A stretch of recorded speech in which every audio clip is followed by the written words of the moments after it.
Hello दोस्तों, स्वागत है आप सभी का आपके अपने यूट्यूब चैनल जीके निर्माण में। तो गाइज, आज के इस सेशन में हम डिस्कस करने जा रहे हैं केमिस्ट्री के टॉप 50 क्वेश्चंस, जो कि आपके एग्ज़ाम पॉइंट ऑफ व्यू से बहुत ज़्यादा इंपॉर्टेंट हैं। ये सभी क्वेश्चन आपके एग्ज़ाम में पूछे जाते रहे हैं और आगे भी पूछे जाते रहेंगे। तो चलिए गाइज, शुरुआत करते हैं अपने केमिस्ट्री के टॉप 50 क्वेश्चनों की, जो कि आपके एग्ज़ाम में आने ही आने हैं। गाइज, अपने खुद के नोट्स भी तैयार करते चलें, जिससे क्या होगा कि आपको याद करने में बहुत ज़्यादा आसानी होगी, क्योंकि जो चीज़ आप एक बार लिख लेते हैं फिर उसे आप कभी नहीं भूलते हैं। तो चलिए शुरुआत करते हैं अपने पहले क्वेश्चन की। तो हमारा आज का पहला क्वेश्चन है कि ताम्र एवं टीन के मिश्र धातु को क्या कहते हैं।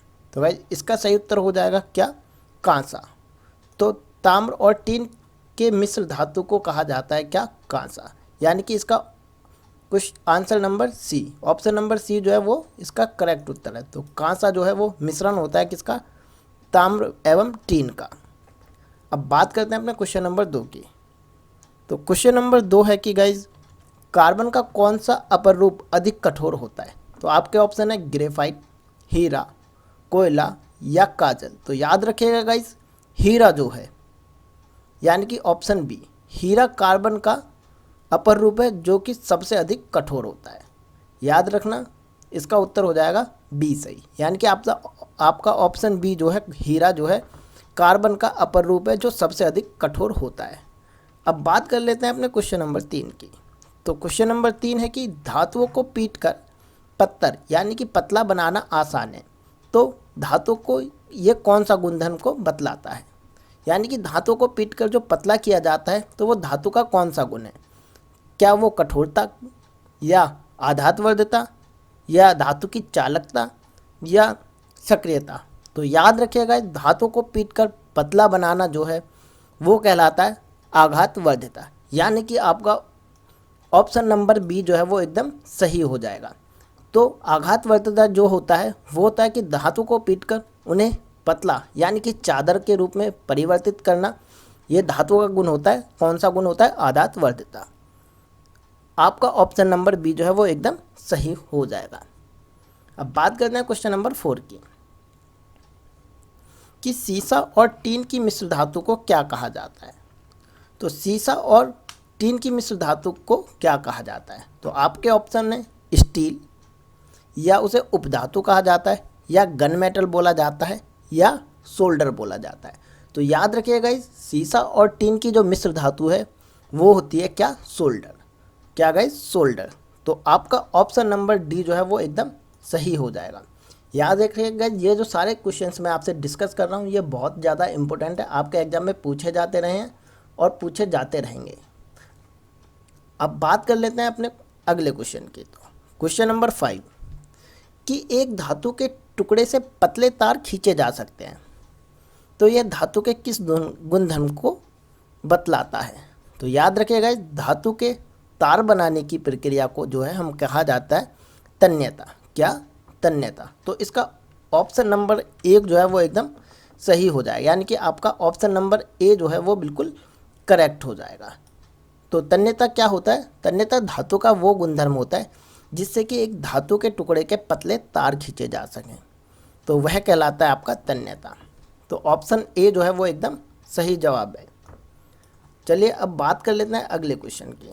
तो हमारा अगला सवाल है क्वेश्चन नंबर 6, जो कि है कि कॉपर को वायु में जलाने पर कौन सा यौगिक बनता है? तो आपके ऑप्शन है क्या?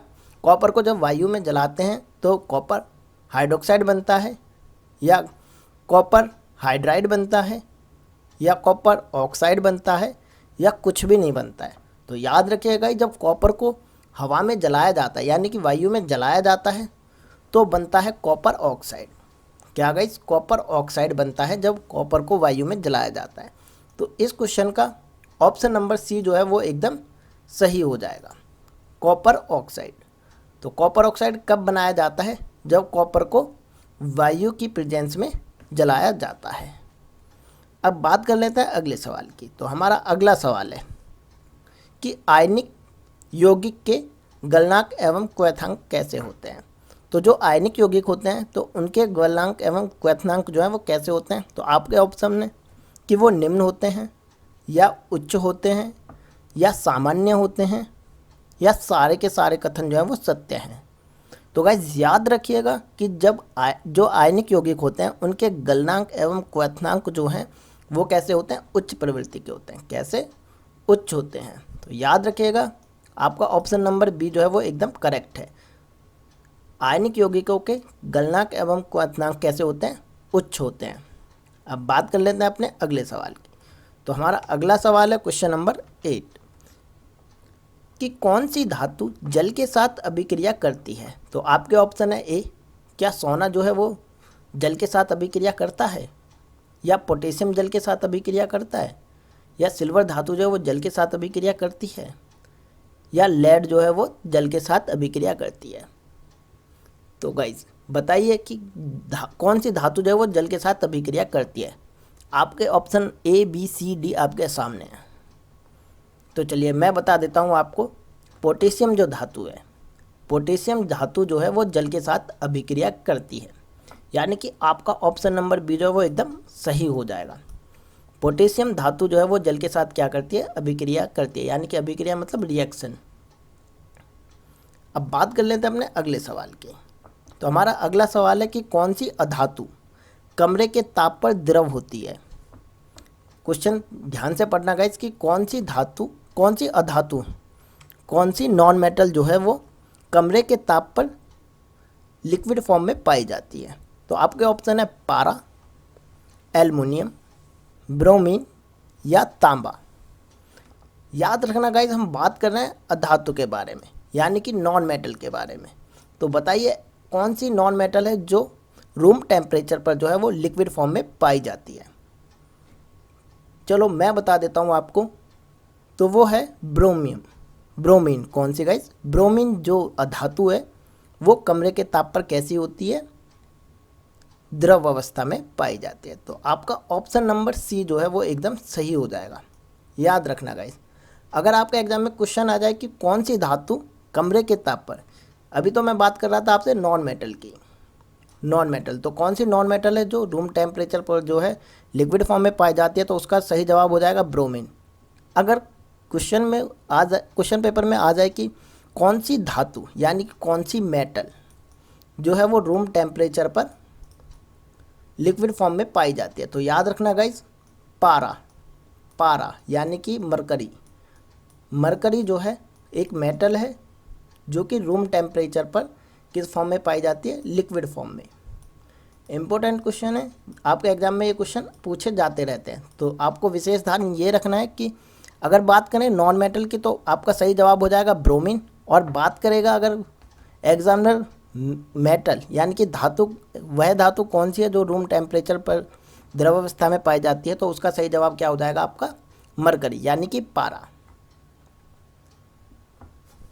चलिए गाइस अगला मूव करते हैं। हमारा अगला क्वेश्चन है क्वेश्चन नंबर 10 कि कौन सी धातु है जो अधिक ताप पर भी ऑक्सीजन से अभिक्रिया नहीं करती, यानी कि वह कौन सी मेटल है जो हाई टेम्परेचर पर भी ऑक्सीजन के साथ क्या रिएक्शन नहीं करती। तो आपके ऑप्शन है लोहा, सोना, पोटेशियम या एल्युमिनियम। तो याद रखिएगा गाइस सोना जो मेटल है वो हाई टेम्परेचर पर भी ऑक्सीजन के साथ अभिक्रिया नहीं कर पाती है। वेरी वेरी इंपॉर्टेंट क्वेश्चन है, आपके एग्जाम में पूछने को मिल सकता है। चलिए अगले सवाल की तरफ मूव करते हैं गाइस। तो हमारा अगला सवाल है कि संक्षारण किस प्रकार की अभिक्रिया है। तो संक्षारण जो है वो किस प्रकार की अभिक्रिया है, क्या ये अपचयन की अभिक्रिया या अवक्षेपण की अभिक्रिया है, या उपचयन की अभिक्रिया या संयोजन की अभिक्रिया है। तो याद रखिएगा गाइस संक्षारण जो है वो एक उपचयन की अभिक्रिया है। किसकी? उपचयन की अभिक्रिया है क्या? संक्षारण। वेरी वेरी इंपॉर्टेंट क्वेश्चन है गाइस, ये क्वेश्चन आपके एग्जाम में आपको देखने को अक्सर मिल ही जाता है। तो याद रखिएगा गाइस संक्षारण जो है वो कैसी अभिक्रिया है, एक उपचयन की अभिक्रिया है। तो आपका ऑप्शन सी जो है वो एकदम सही हो जाएगा। चलिए गाइस अब बात कर लेते हैं अगले सवाल की। तो हमारा अगला सवाल है कि श्वसन किस प्रकार की अभिक्रिया है। श्वसन किस प्रकार की अभिक्रिया है। तो श्वसन कैसी है? ऊष्माक्षेपी अभिक्रिया है, संयोजन अभिक्रिया है, उपचयन तथा अपचयन की अभिक्रिया या द्वि अपघटन अभिक्रिया है। सोचिए कि श्वसन जो है, जो हम सांस लेते हैं, वो किस प्रकार की अभिक्रिया है। तो याद रखिएगा गाइस श्वसन जो है वो ऊष्माक्षेपी अभिक्रिया है। कैसी? ऊष्माक्षेपी अभिक्रिया क्या? श्वसन। तो इसका ऑप्शन नंबर 1 जो है वो बिल्कुल सही हो जाएगा। याद रखना, श्वसन जो है वो ऊष्माक्षेपी अभिक्रिया होती है। अब बात कर लेते हैं अपने अगले सवाल की। तो हमारा अगला सवाल है कि मैग्नीशियम के दहन से जो उत्पाद बनते हैं वो कैसे होते हैं, यानी कि ये क्या वो अम्ल होते हैं या क्षारीय होते हैं या उदासीन होते हैं या सारे के सारे जो उनमें गुण मिलते हैं। तो याद रखिएगा गाइस, मैग्नीशियम को जब जलाते हैं तो जो मैग्नीशियम से जलाने के बाद जो उत्पाद मिलता है वो कैसा होता है? तो वो होता है आपका क्षारीय प्रकृति का। कैसा गाइस? क्षारीय प्रकृति का। तो आपका ऑप्शन सी जो है वो एकदम सही हो जाएगा।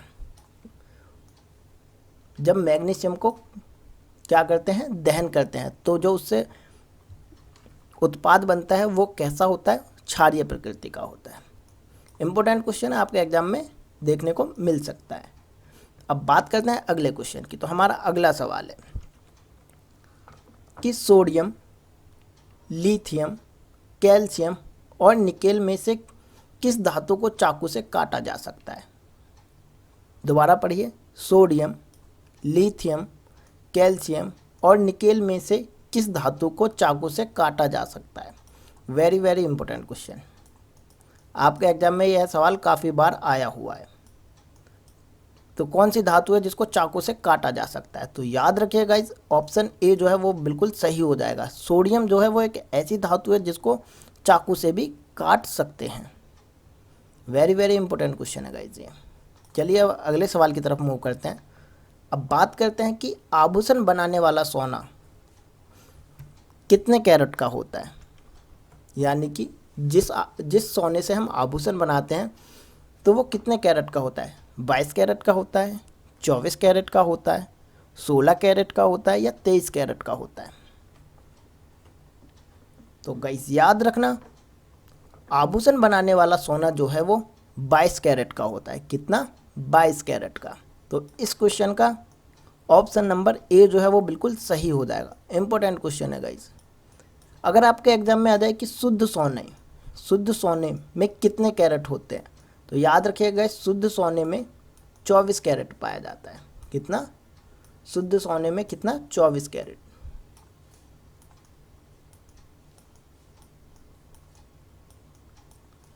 और आभूषण बनाने वाले सोने में कितना? 22 कैरेट।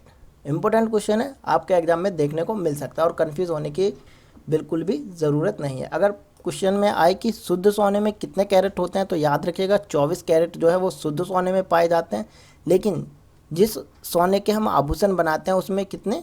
22 कैरेट होते हैं। चलिए अगले सवाल की तरफ मूव करते हैं। तो हमारा क्वेश्चन नंबर 16 कि कौन सी धातु द्रव अवस्था में पाई जाती है? कौन सी धातु द्रव अवस्था में पाई जाती है, यानी कि which metal form in liquid at room temperature. अभी मैंने आपको थोड़ी देर पहले बताया था कि कौन सी धातु है जो कि रूम टेम्परेचर पर जो है कैसी द्रव अवस्था में पाई जाती है। आई होप आपको इसका आंसर सभी को मालूम हो गया होगा।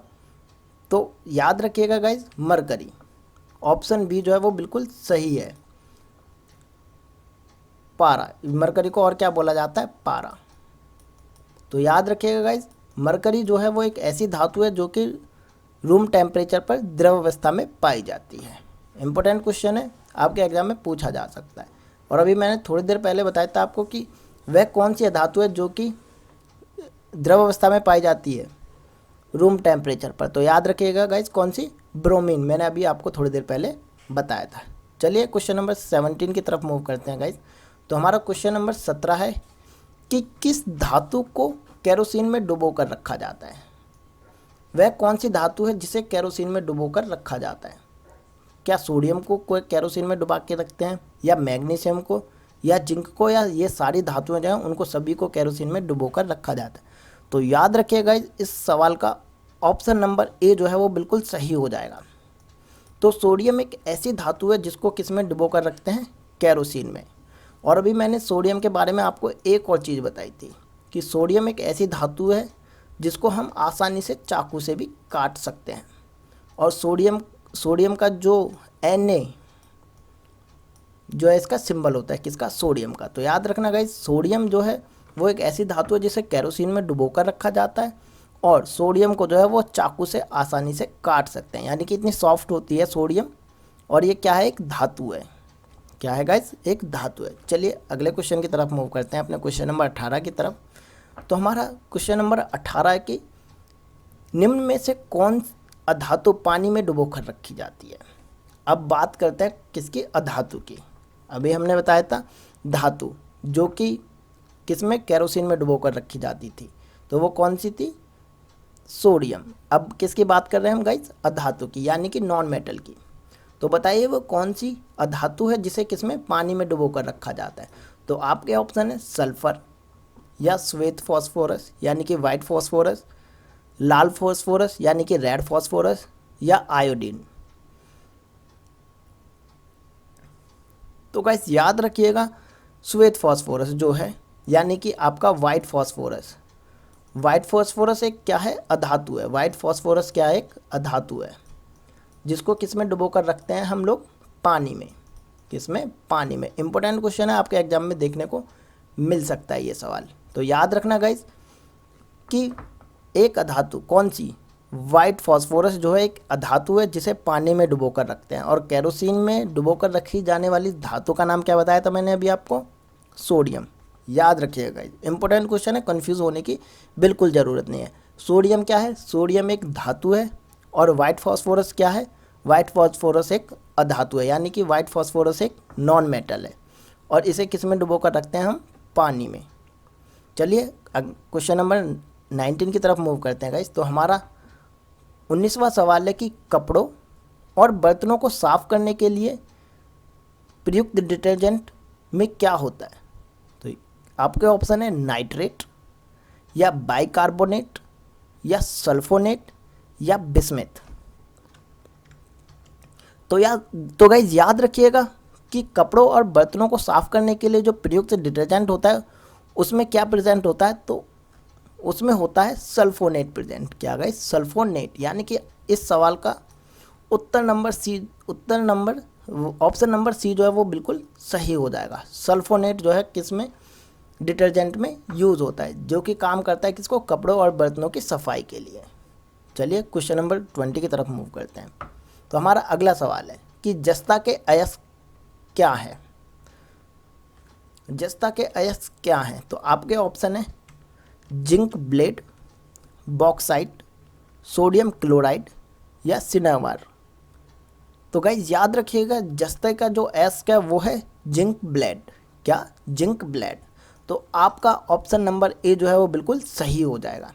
तो जस्ता का अयस्क क्या है, जिंक ब्लेड। इंपॉर्टेंट क्वेश्चन है, आपके एग्जाम में आपको देखने को मिल सकता है। चलिए गाइस अगले सवाल की तरफ मूव करते हैं। तो हमारा अगला सवाल है कि यूरेनियम के रेडियो एक्टिव विघटन के फलस्वरूप अंततः क्या बनता है। तो ये क्या बनता है गाइस, ऑप्शन आपके हैं आपके सामने, रेडियम बनता है, थोरियम बनता है, पोलेनियम बनता है, या सीसा बनता है। तो गाइस याद रखिएगा कि यूरेनियम के रेडियो एक्टिव विघटन के फलस्वरूप, यानी कि जब यूरेनियम को हम यूज़ कर लेते हैं तो लास्ट प्रोडक्ट यूरेनियम का क्या बचता है। तो याद रखिएगा गाइस, सीसा। क्या, सीसा, या जिसे लेड भी बोलते हैं।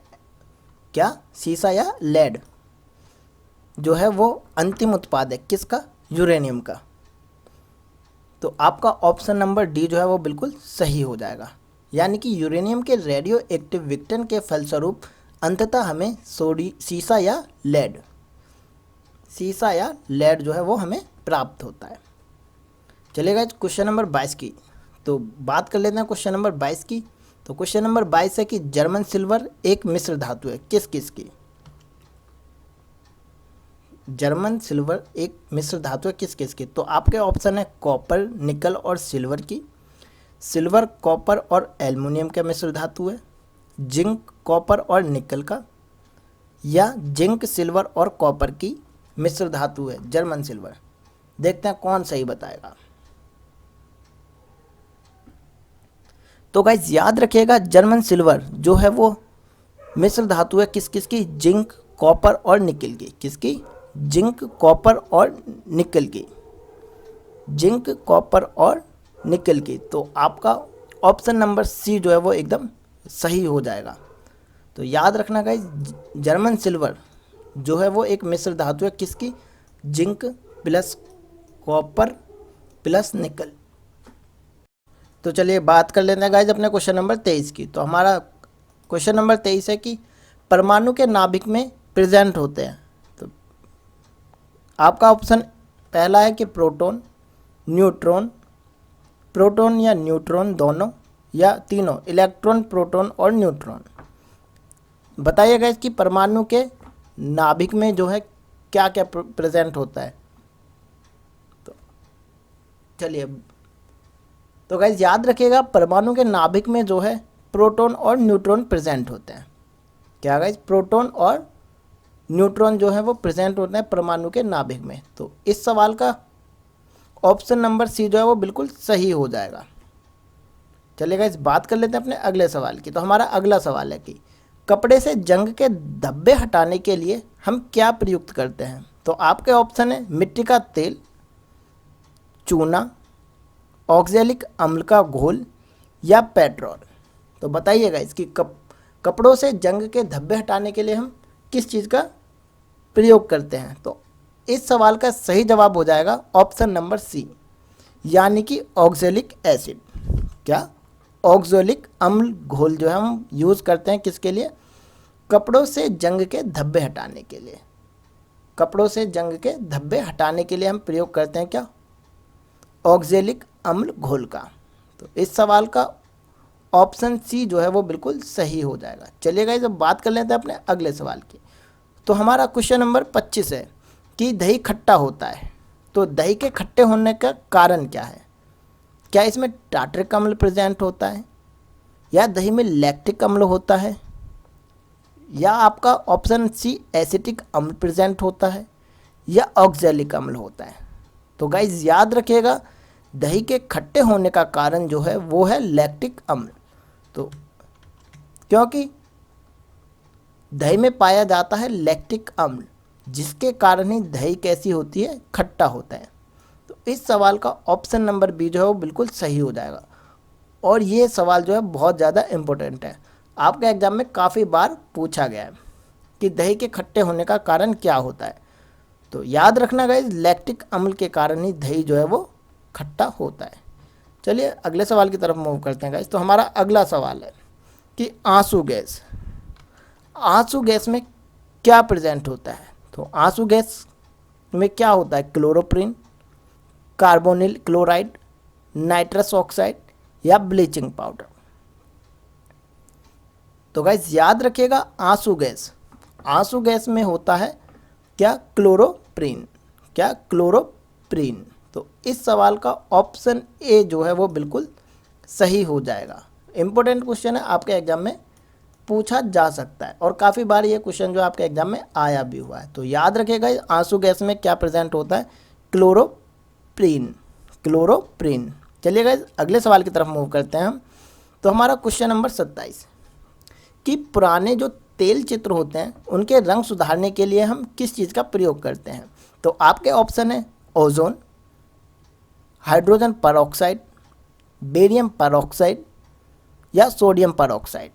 वेरी वेरी इंपॉर्टेंट क्वेश्चन है गाइस ये सवाल जो है वो आपके एग्जाम में काफ़ी बार आया है, काफ़ी बार आया है। तो गाइस याद रखिएगा पुराने जो तेल चित्र होते हैं उनके रंग सुधारने के लिए हम प्रयोग करते हैं किसका, हाइड्रोजन परऑक्साइड का।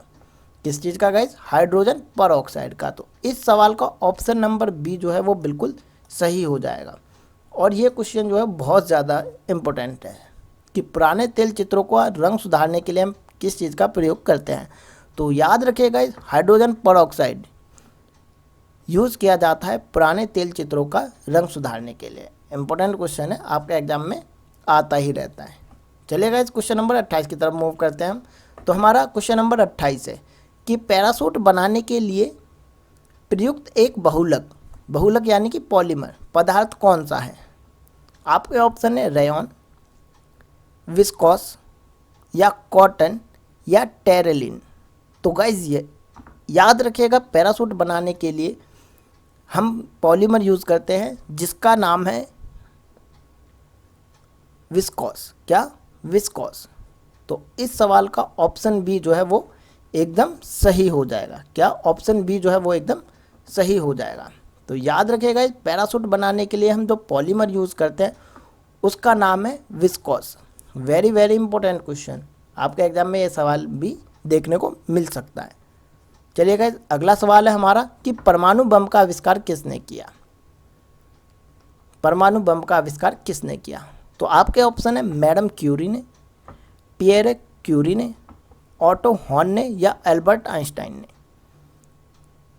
तो गाइज याद रखिएगा, परमाणु बम का आविष्कार जो है किसने किया? ऑटो हॉर्न ने। किन्होंने?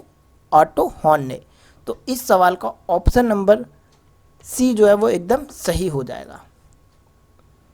ऑप्शन नंबर सी जो है वो एकदम सही हो जाएगा। तो एटॉमिक बॉम्ब का जो डिस्कवरी है वो किसने की? ऑटो हॉर्न ने। वेरी वेरी इंपॉर्टेंट क्वेश्चन, आपके एग्जाम में आ सकता है और काफ़ी बार पूछा भी गया है। तो याद रखिएगा, atom bomb is discovered by auto horn. चलिए गाइस, अगले सवाल की तरफ मूव करते हैं। तो हमारा क्वेश्चन नंबर 30 है कि निम्नलिखित में से कौन सा तत्व रेडियो एक्टिव है? यानी कि which one is radio active element. तो आपके ऑप्शन है सीजियम, प्लेटिनम, स्ट्रोंशियम या थोरियम। तो गाइस याद रखिएगा, थोरियम जो है क्या है? एक रेडियो एक्टिव एलिमेंट है। थोरियम जो है एक क्या है? रेडियो एक्टिव एलिमेंट है। इंपॉर्टेंट क्वेश्चन है, आपके एग्जाम में पूछा जा सकता है। चलिए बात कर लेते हैं अगले सवाल की। तो क्वेश्चन नंबर 31 कि टिंचर आयोडीन किसमें आयोडीन का घोल है? तो tincture iodine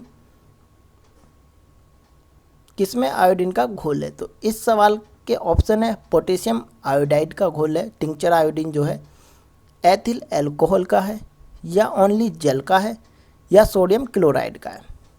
very very important question है गाइज। ये सवाल जो है आपके एग्जाम में काफ़ी बार आया है और आगे भी देखने को मिल सकता है। तो गाइज याद रखिएगा, टिंचर आयोडीन में जो है वो पोटेशियम आयोडाइड पाया जाता है। क्या? Potassium iodide. तो यानी कि इस सवाल का ऑप्शन ए जो है वो बिल्कुल सही हो जाएगा। चलिए गाइज, अगले सवाल की तरफ मूव करते हैं। तो हमारा क्वेश्चन नंबर 32। तो क्वेश्चन नंबर 32 है कि एल्कोहल एंड वाटर मिश्रण से वाटर को अलग किया जा सकता है किस विधि द्वारा? यानी कि ये पूछ रहा है कि एल्कोहल और जल के मिश्रण में से जल को एल्कोहल से अलग किस विधि द्वारा किया जाता है? तो आपके ऑप्शन है निस्तारण विधि द्वारा, वाष्पन विधि द्वारा, आश्वन विधि द्वारा या ऊर्ध्वपातन विधि द्वारा। तो गाइस याद रखिएगा, एल्कोहल जल मिश्रण से एल्कोहल या जल को अलग करने की विधि जो है वो है आसवन विधि। कौन सी? आसवन विधि। तो इस सवाल का ऑप्शन नंबर सी जो है वो एकदम सही हो जाएगा। ऑप्शन नंबर सी जो है वो बिल्कुल सही हो जाएगा। इंपॉर्टेंट क्वेश्चन है, आपके एग्जाम में देखने को मिल सकता है। चलिए गाइस, अगले सवाल की तरफ मूव करते हैं। तो नेक्स्ट क्वेश्चन इज हाइड्रोकार्बन का प्राकृतिक स्रोत क्या है? तो आपके ऑप्शन है कच्चा तेल, यानी कि हाइड्रोकार्बन हमें प्राकृतिक रूप में कहाँ से प्राप्त होता है? तो आपके ऑप्शन क्या क्या है? कच्चा तेल, जीव भार से प्राप्त होता है हाइड्रोकार्बन हमें, या कोयला से प्राप्त होता है, या कार्बोहाइड्रेट से प्राप्त होता है। तो गाइस याद रखिएगा, हाइड्रोकार्बन जो है वो हमें प्राकृतिक स्रोत है वो कहाँ से प्राप्त होता है? कच्चे तेल से। कहाँ से? कच्चे तेल से। इस सवाल का ऑप्शन नंबर ए जो है वो बिल्कुल करेक्ट हो जाएगा। चलिए गाइस, अगले सवाल की तरफ मूव करते हैं। तो हमारा अगला सवाल है बॉक्साइट निम्नलिखित में से किस धातु का अयस्क होता है? यानी कि bauxite is ore of which metal? तो your options are aluminium, silver, tin या इस्पात।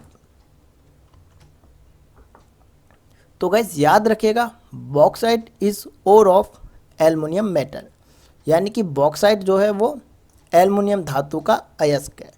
तो इस सवाल का ऑप्शन नंबर ए जो है वो बिल्कुल सही हो जाएगा। इम्पोर्टेंट क्वेश्चन है, आपके एग्जाम में आता रहता है और याद रखना गाइज, ये आपको देखने को मिल सकता है। आई होप गाइज आप अपने जो ये क्वेश्चंस हैं वो अपने कॉपी में नोट डाउन करते चल रहे होंगे, क्योंकि ये बहुत ज़्यादा महत्वपूर्ण क्वेश्चन है जो आपके एग्जाम में आए हुए हैं। चलिए गाइज अगले क्वेश्चन की तरफ मूव करते हैं। तो हमारा अगला सवाल है कि गैल्वेनाइज्ड लोहा बनाने के लिए लोहे पर किसका लेप किया जाता है। गैल्वेनाइज्ड लोहा बनाने के लिए लोहे पर किसका लेप किया जाता है। तो योर ऑप्शंस आर जिंक का, निकेल का, क्रोमियम का या सल्फर का। तो याद रखिएगा, इस गैल्वेनाइज्ड लोहा बनाने के लिए हम लोहे के ऊपर जिंक का लेप करते हैं। किसका लेप करते हैं गाइस? जिंक का लेप करते हैं। इम्पोर्टेंट क्वेश्चन है, आपके एग्जाम में आ सकता है, क्योंकि ये सवाल जो है आपके एग्जाम में काफ़ी बार पूछा गया है। तो याद रखिएगा, गैल्वेनाइज्ड लोहा बनाने के लिए हम क्या करते हैं, लोहे पर जिंक का लेप चढ़ाते हैं। किसके लिए, ये लेप किस लिए चढ़ाते हैं? तो ये लेप जो है हम लोहे को जंग से बचाने के लिए चढ़ाते हैं। चलिए गाइस अगले क्वेश्चन की तरफ मूव करते हैं। तो हमारा अगला सवाल है कि परमाणु के न्यूक्लियस में पाए जाने वाले मूल कण कौन कौन से हैं। तो your options are electron proton, proton neutron, neutron electron या न्यूट्रॉन पॉजिट्रॉन। तो गाइस याद रखिएगा, परमाणु के न्यूक्लियस में पाया जाता है क्या क्या, प्रोटॉन और न्यूट्रॉन। तो ऑप्शन नंबर बी जो है इस सवाल का एकदम सही जवाब हो जाएगा। क्या? प्रोटॉन और न्यूट्रॉन पाए जाते हैं परमाणु के न्यूक्लियस में। यह सवाल मैं आपसे पहले भी डिस्कस कर चुका हूँ। चलिए गाइस अगले सवाल की तरफ मूव करते हैं। क्वेश्चन नंबर 37 कि भारत में परमाणु ऊर्जा की दीर्घकालीन संभावनाओं से देश में किसके भंडारण पर निर्भर करती है। तो गाइस याद रखिएगा, परमाणु ऊर्जा के लिए किस पर निर्भर करते हैं हम, थोरियम पर या यूरेनियम पर, प्लेटिनियम पर या रेडियम पर। तो याद रखना गाइस, इस सवाल का ऑप्शन नंबर बी जो है वो बिल्कुल सही हो जाएगा, यानी कि यूरेनियम के। किस पर डिपेंड है? यूरेनियम पर। चलिए गाइस अगले सवाल की तरफ मूव करते हैं। तो हमारा क्वेश्चन नंबर 38 कि भूमंडलीय ताप का मुख्य कारण किसकी वृद्धि है। यानी कि भूमंडलीय ताप में जो टेम्परेचर है वो इंक्रीज होता है, वो किस लिए होता है, किसके कारण होता है, किसके वृद्धि के कारण होता है। तो योर ऑप्शंस आर नाइट्रोजन के ऑक्साइड के कारण, सल्फर के ऑक्साइड की वृद्धि के कारण, कार्बन डाइऑक्साइड की वृद्धि के कारण या कार्बन मोनोऑक्साइड की वृद्धि के कारण। तो गाइस याद रखिएगा, भूमंडलीय ताप का मुख्य कारण है क्या, कार्बन डाइऑक्साइड के कारण। किसके? कार्बन डाइऑक्साइड की वृद्धि के कारण जो है भूमंडलीय ताप जो है वो बढ़ता है। तो ऑप्शन नंबर सी जो है वो एकदम सही हो जाएगा इस सवाल का उत्तर। इंपॉर्टेंट क्वेश्चन है, आपके एग्जाम में आपको देखने को मिल सकता है। चलिएगा अगले सवाल की तरफ मूव करते हैं। तो हमारा अगला सवाल है कि गोबर गैस का प्रमुख घटक कौन सा है। गोबर गैस का प्रमुख घटक कौन सा है। तो your options are carbon dioxide, methane, oxygen या hydrogen. Very very important question है गाइस, ये आपके एग्जाम में पूछा जाता रहता है और मुझे पूरा विश्वास है कि आप लोग जो है इस सवाल का आंसर जानते होंगे। चलिए मैं फिर भी आपको एक बार बता देता हूं कि गोबर गैस का प्रमुख घटक है क्या, मीथेन। यानी कि ऑप्शन बी जो है इस सवाल का एकदम सही जवाब हो जाएगा। चलिए गाइस अगले सवाल की तरफ मूव करते हैं। तो हमारा क्वेश्चन नंबर 40 है कि दूध कुछ समय तक खुले में रखने पर किसके कारण खट्टा हो जाता है। अगर दूध को ऐसे ही खुला छोड़ देते हैं तो वो खट्टा हो जाता है, तो किसके कारण। ऑप्शन ए कार्बोनिक एसिड के कारण, लैक्टिक एसिड के कारण, साइट्रिक एसिड के कारण या एसिटिक एसिड के कारण। तो गाइस याद रखिएगा, दूध जो है जब खुले में रख देते हैं तो वो खट्टा हो जाता है, किसके कारण, लैक्टिक एसिड के कारण, यानी कि लैक्टिक अम्ल के कारण जो है दूध जो है वो खट्टा हो जाता है। और दही के खट्टे होने का कारण भी क्या था, लैक्टिक एसिड ही। तो इस सवाल का ऑप्शन बी जो है वो एकदम सही हो जाएगा। चलिए गाइस अगले सवाल की तरफ मूव करते हैं। तो हमारा क्वेश्चन नंबर 41 है कि अंगूर में प्रमुख कार्बनिक एसिड कौन सा है। तो your options are formic acid पाया जाता है, बेंजोइक एसिड पाया जाता है, लैक्टिक एसिड पाया जाता है या टार्टरिक एसिड पाया जाता है। तो गाइस याद रखिएगा कि अंगूर में प्रमुख कार्बनिक एसिड जो है वो कौन सा है, टार्टरिक एसिड। क्या, टार्टरिक एसिड, यानी कि ऑप्शन नंबर डी जो है इस सवाल का एकदम सही जवाब हो जाएगा। वेरी वेरी इंपॉर्टेंट क्वेश्चन है, ये क्वेश्चन भी आपके एग्जाम में काफ़ी बार पूछा गया है। तो गाइस याद रखिएगा कि अंगूर में प्रमुख कार्बनिक एसिड जो है वो क्या है, टार्टरिक एसिड है। चलिए गाइस अगले सवाल की तरफ मूव करते हैं। तो हमारा अगला सवाल है कि निम्नलिखित में से प्राकृतिक रंजक कौन सा है। Your options are crystal violet जो है वो एक प्राकृतिक रंजक है क्या, या एनिलिन या जिसे नीला थोता भी बोला जाता है, क्या ये एक प्राकृतिक रंजक है, या एलिजरिन या फिनोप्थिलिन। तो प्राकृतिक रंजक कौन सा है। तो गाइस याद रखिएगा एनिलिन या जिसे नीला थोता भी बोला जाता है, या नीला थोता भी बोला जाता है, ये क्या है, एक प्राकृतिक रंजक है। तो इस सवाल का ऑप्शन बी जो है वो एकदम सही हो जाएगा। इंपॉर्टेंट क्वेश्चन है गाइस, ये क्वेश्चन भी आपके एग्जाम में देखने को मिल सकता है। चलिए अगले सवाल की तरफ मूव करते हैं हम। तो हमारा अगला सवाल है कि निम्नलिखित में से कौन सी एक अक्रिय गैस है। तो योर ऑप्शंस आर हाइड्रोजन एक अक्रिय गैस है क्या, नाइट्रोजन एक अक्रिय गैस है, ऑक्सीजन एक अक्रिय गैस है, या ऑर्गन एक अक्रिय गैस है। अक्रिय गैस यानी कि नोबल गैस। तो गाइस बताइए कौन सी एक नोबल गैस है इनमें से। तो गाइस इस सवाल का ऑप्शन डी जो है वो एकदम सही हो जाएगा, यानी कि ऑर्गन जो है कैसी है, अक्रिय गैस है। क्या है, अक्रिय गैस है, यानी कि एक नोबल गैस है कौन सी, आर्गन। चलिए गाइस अगले सवाल की तरफ मूव करते हैं। तो हमारा अगला सवाल है कि निम्नलिखित में से कौन सा कार्बोहाइड्रेट पाचन का मुख्य अंतिम उत्पाद है। तो योर ऑप्शंस आर वसा, लिपिड, ग्लूकोज या सेल्यूलोज। कार्बोहाइड्रेट पाचन का मुख्य अंतिम उत्पाद कौन सा है। तो गाइस याद रखिएगा ग्लूकोज। क्या, ग्लूकोज जो है वो कार्बोहाइड्रेट पाचन का मुख्य अंतिम उत्पाद है। तो इस सवाल का ऑप्शन सी जो है वो एकदम सही हो जाएगा। चलिए गाइस अगले सवाल की तरफ मूव करते हैं। तो हमारा क्वेश्चन नंबर 45, इनमें से कौन सा सिंथेटिक रबर है, लियोप्रिन, मोनोप्रिन, नोवोप्रिन या आइसोप्रिन। तो बताइए गाइस सिंथेटिक रबर कौन सा है। तो गाइस याद रखिएगा नोवोप्रिन जो है वो एक कैसा है, सिंथेटिक रबर है। तो इस सवाल का ऑप्शन नंबर सी जो है वो एकदम सही हो जाएगा। इंपॉर्टेंट क्वेश्चन है, आपके एग्जाम में देखने को मिल सकता है गाइस। तो याद रखना सिंथेटिक रबर है नोवोप्रिन। चलिए गाइस क्वेश्चन नंबर 46 की तरफ मूव करते हैं। तो हमारा क्वेश्चन नंबर 46 है कि ह्यूमस का एग्जाम्पल है मृदा संरचना, क्रिस्टलॉइड, कार्बनिक कोलाइड या इनमें से कोई भी नहीं। तो बताइए गाइस ह्यूमस का उदाहरण कौन सा है इनमें से। तो गाइस याद रखिएगा कार्बनिक कोलाइड जो है वो एक कैसा एग्जाम्पल है, ह्यूमस का एग्जाम्पल है।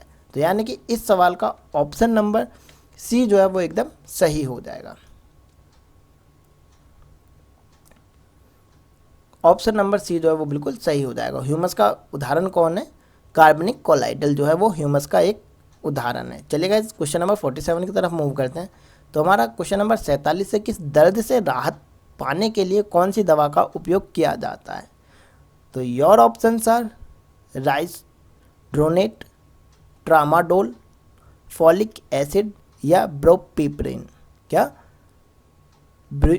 ब्योप्रोपिन। तो गाइस बताइए दर्द से राहत पाने के लिए कौन सी दवा का उपयोग किया जाता है। तो गाइस याद रखिएगा दर्द से राहत के लिए हम ट्रामाडोल